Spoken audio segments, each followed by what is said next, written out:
Friends, तो आज हम देखेंगे सेक्शन 223 CRPC 246 BNSS। किन व्यक्तियों पर संयुक्त रूप से आरोप लगाया जा सकेगा। ऐसे कौन से व्यक्ति होंगे जिनके सभी अपराधों का विचारण जो है वो संयुक्त रूप से किया जा सकेगा। तो निम्नलिखित व्यक्तियों पर एक साथ आरोप लगाया जा सकता है और उसका विचारण किया जा सकेगा। सबसे पहले हम देखते हैं वे व्यक्ति जिस पर कि एक ही समव्यवहार के अनुक्रम में एक ही अपराध का अभियोग है। ठीक है, सेम ऑफेंस कमिट किया गया है in the course of the same transaction. एक ही समव्यवहार में एक ही अपराध करने का जिन व्यक्तियों पर अभियोग है उन सभी को एक साथ उन सभी के लिए चार्ज फ्रेम कर दिया जाएगा, एक साथ उनका जांच या विचारण किया जाएगा। खंड ख कह रहा है कि वे व्यक्ति जिस पर किसी अपराध करने का अभियोग है और वे व्यक्ति जिन पर ऐसे अपराध के दुष्प्रेरण या प्रयत्न का अभियोग है।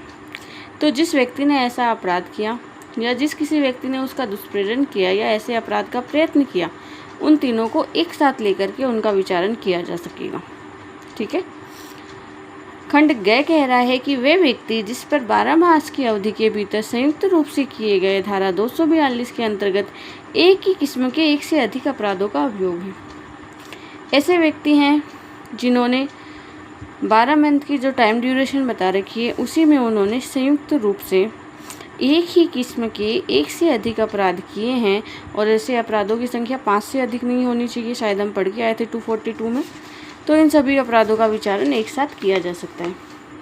लेट्स सी 242 में हम पढ़ के आए थे। यस ऑफ कोर्स दे रखा है कि ऐसे अपराधों की संख्या जो है वो 5 से अधिक कितने ही 5 से अनधिक है, तो 5 से अधिक नहीं होने चाहिए। आगे है इसका खंड घ। क्या कह रहा है कि वे व्यक्ति जिस पर एक ही समव्यवहार के अनुक्रम में दिए गए भिन्न अपराधों का अभियोग है। ट्रांजैक्शन एक ही है लेकिन ऑफेंस अलग अलग हैं, तो उन सभी का विचारण भी एक साथ किया जा सकेगा। नेक्स्ट क्लोज कह रहा है क्लोज है कि ऐसे व्यक्ति जिस पर ऐसे अपराध का अभियोग है जिसके अंतर्गत चोरी, उद्यापन, छल या आपराधिक दुर्विनियोग है। ठीक है, इसका ऐसे व्यक्ति का अभियोग है। किन व्यक्तियों पर उन पर चोरी, उद्यापन, छल या आपराधिक दुर्विनियोग का अभियोग है। वे व्यक्ति जिस पर ऐसी संपत्ति को जिसका कब्जा प्रथम नामित व्यक्ति के द्वारा किए गए किसी ऐसे अपराध के द्वारा अंतरित किया जाना है, प्राप्त करने, रखे रखने या उसके वहन या छिपाने में सहायता करने का या किसी ऐसे अंतिम नामित अपराध का दुष्प्रेरण या प्रयत्न करने का अभियोग है। ऐसे व्यक्ति जिस पर चोरी, उद्यापन, छल, आपराधिक दुर्विनियोग का अभियोग है। साथ ही ऐसे अपराध के द्वारा ऐसे व्यक्ति से ऐसी कोई संपत्ति जो है जो प्रथम नामित व्यक्ति की ओर से ऐसे अपराध के लिए अंतरित की गई थी और किसी अन्य व्यक्ति ने उसे अभिप्राप्त किया है या उसे रखे रखा है, उसे छिपाने में सहायता की है, तो उन व्यक्तियों का भी साथ में विचारण किया जाएगा। साथ ही ऐसे किसी अपराध का दुष्प्रेरण या प्रयत्न करने वाले जो व्यक्ति हैं, तो इन तीनों प्रकार के व्यक्तियों का 3 टाइप्स ऑफ पर्सन, इन सभी का एक साथ विचारण किया जाएगा। जिसने अपराध किया, जिसने अपराध किए जाने में सहायता की और जिसने दुष्प्रेरण या प्रयत्न किया। खंड 6 कह रहा है कि वे व्यक्ति जिस पर ऐसी चुराई हुई संपत्ति के बारे में जिसका कब्जा एक ही अपराध के द्वारा अंतरित किया गया, भारतीय न्याय संहिता 2023 की धारा 317 की उपधारा 2, उपधारा 5 के अधीन या उन धाराओं में से किसी के अधीन अपराधों का अभियोग है। चुराई हुई संपत्ति के संबंध में अपराध है और इस अपराध में जो जो व्यक्ति आते हैं, चाहे जिसने चुराई है या किसी ने कब्जा अभी प्राप्त किया है, उन सभी व्यक्तियों का विचारण एक साथ किया जाएगा। खंड 6 कह रहा है कि वे व्यक्ति जिस पर भारतीय न्याय संहिता 2023 के अध्याय 10 के अधीन कूटकृत सिक्कों के किसी अपराध का अभियोग है। ठीक है, और वे व्यक्ति जिस पर उस सिक्कों के संबंध में उसी अध्याय के अधीन कोई अन्य अपराध या अपराध का प्रयत्न या अपराध के दुष्प्रेरण का अभियोग है। चैप्टर आ गया चैप्टर 10। चैप्टर 10 में किए गए अपराध, उन्हीं अपराधों का दुष्प्रेरण, उन्हीं अपराधों का प्रयत्न या चैप्टर 10 में कोई अन्य अपराध बता रखे हैं, उन सभी अपराधों को करने का अगर अभियोग है तो वो सभी व्यक्तियों का विचारण जो है वो एक साथ किया जा सकेगा। तो इन्हें इस पूर्ववर्ती भाग के उपबंधों में आरोप के संबंध में जो नियम हैं वो सभी लागू होंगे। आई होप ये क्लोज सारे समझ में आ गए होंगे। आगे इसका प्रोवाइजो कह रहा है, परंतु जहां अनेक व्यक्तियों का पृथक अपराधों के लिए आरोप लगाया जाता है और वे व्यक्ति इस धारा में जो कोटियाँ बता रखी है, जो ये 6 पॉइंट अपने को बता रखी है, इनमें से किसी में भी वे नहीं आ रहे। पृथकता ऐसे व्यक्तियों का अपराधों के लिए आरोप लगाया गया, इन 6 कैटेगरी में से वो किसी में नहीं आ रहे, तो वहाँ मजिस्ट्रेट का न्यायालय या सेशन न्यायालय ऐसे सभी व्यक्तियों का विचारण एक साथ कर सकता है अपनी स्वप्रेरणा से।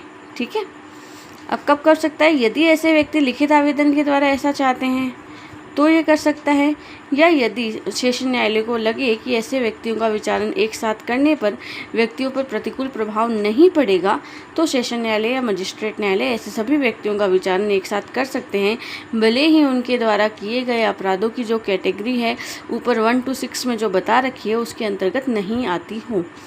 फिर भी सेशन न्यायालय या मजिस्ट्रेट के न्यायालय उनका विचारण कर सकते हैं यदि ये सभी व्यक्ति लिखित आवेदन करें या मजिस्ट्रेट या सेशन न्यायालय को ऐसा लगे कि ऐसा करने पर अभियुक्त पर कोई प्रतिकूल प्रभाव नहीं पड़ेगा। अब हम देखते हैं इस चैप्टर की last section 247 CrPC section 224 very important section 46 भी बहुत इंपॉर्टेंट थी, उस पर भी क्वेश्चन बनते हैं। तो कई अपराधों में से एक के लिए दोष सिद्धि पर शेष आरोपों को वापस लेना।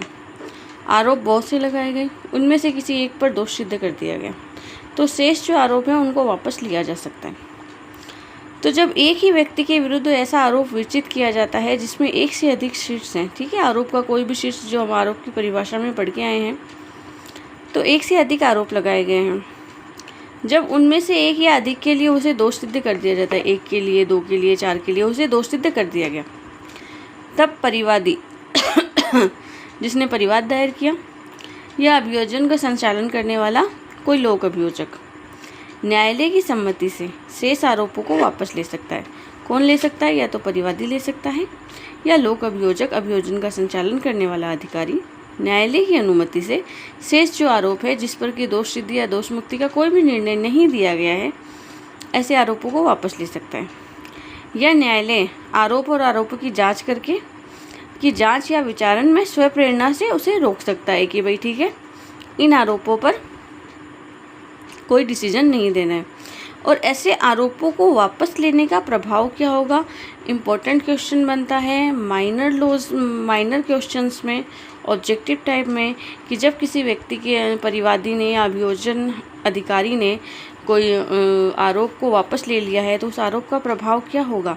तो उस आरोप का प्रभाव होगा दोष मुक्ति, एक्विटल। तो ऐसे आरोप का प्रभाव क्या होगा? दोष मुक्ति होगा।